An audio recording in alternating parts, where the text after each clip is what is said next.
The skies of the Central Rockies abound with birds. Aptly named, true swallows have tiny bills, white undersides, and iridescent, typically blue backs. They are aerial acrobats, chasing down insects in midair. They winter farther north than any other American swallow species. Rufous hummingbirds, with migrations well over 4,800 kilometers, have the longest migration of any hummingbird.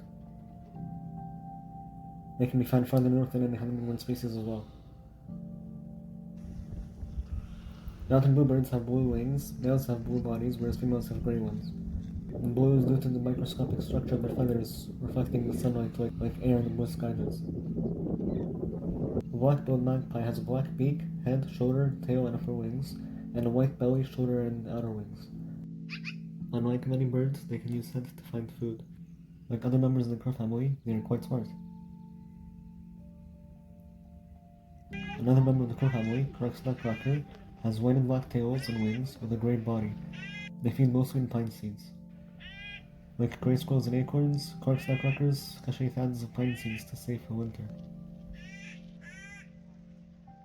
Gray jay and Snow's jay, also corvids, can be seen hunting picnic sites seeking out leftovers.